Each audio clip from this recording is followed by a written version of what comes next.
Good morning विद्यार्थी मित्रांनो, आजच्या या चालू घडामोडीच्या सेशनमध्ये तुम्हा सर्वांचं पुनश्च एकदा स्वागत।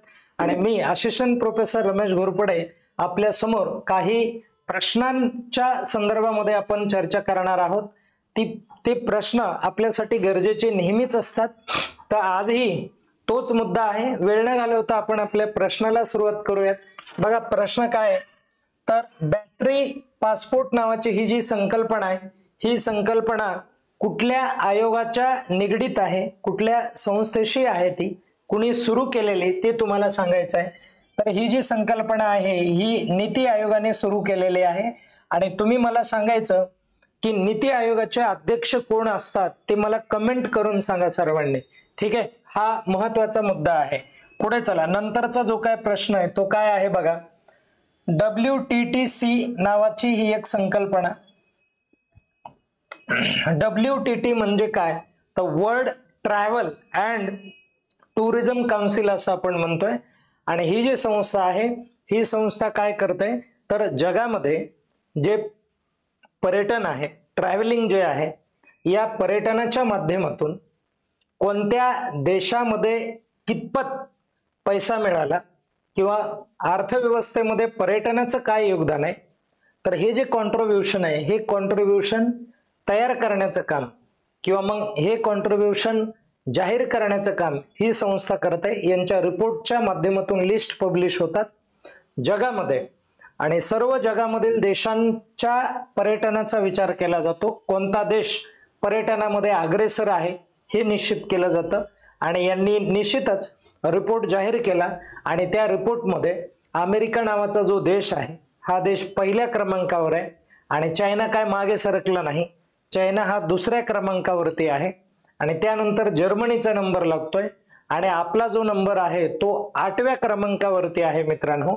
या अगोदर तर आपण 10व्या क्रमांकावर होतो, पण आता आपण कितव्या क्रमांकावर आहोत, 8व्या क्रमांकावर आहोत, लक्षात राहू द्या। ओके, असं आहे। थोडस आपण पुढे जाऊयात। तर बघा नंतरचा काय मुद्दा आहे, जागतिक न्याय दिन।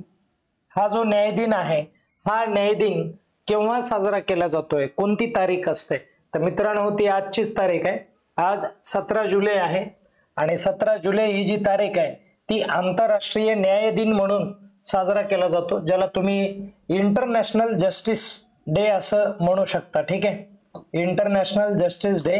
आणि हा जो इंटरनॅशनल जस्टिस डे आहे किंवा हा जो न्याय दिन आहे, हा न्याय दिन साजरा का करायचा हा पण एक महत्त्वाचा मुद्दा आहे।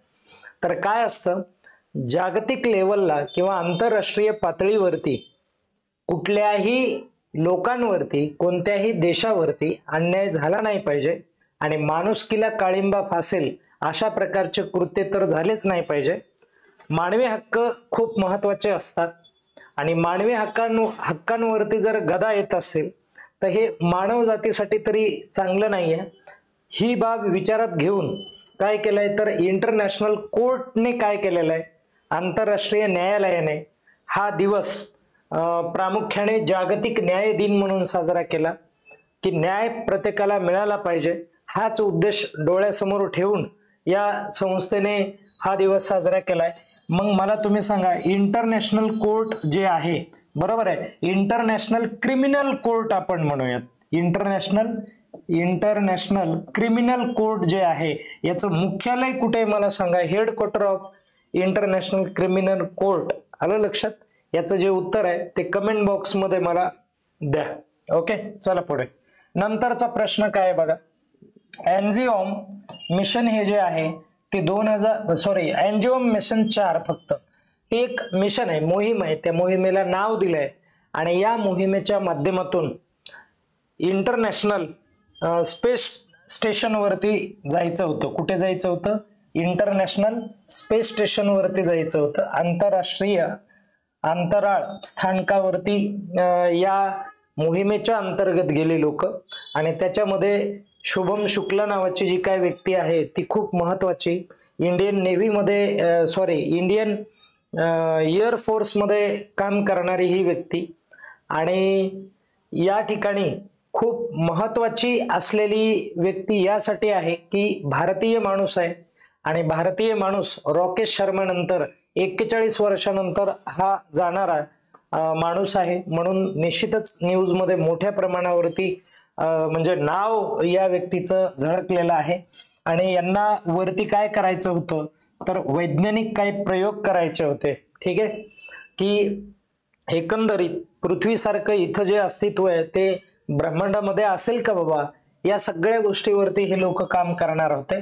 आणि अशा पद्धतीचा तो मुद्दा आहे. यासाठी ही मोहीम जाहीर करण्यात आलेली आहे आणि ते लोक खाली आले 15 जुलै या तारखेला. ओके, हे पण लक्षात राहू द्या. आता थोडस आपण पुढे जाऊयात. नंतरचा मुद्दा बघा, एक शेवटचा प्रश्न काय म्हणत आहे, महादई वाईल्ड लाईफ सँच्युरी.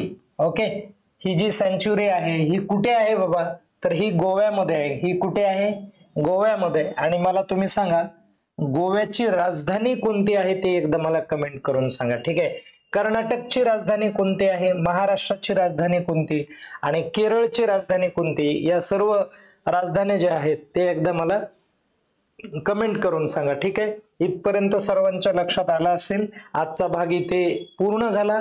या ठिकाणी आपण थांबूयात. धन्यवाद. सर्वांनी अभ्यास करा आणि स्वतःची काळजी घ्या.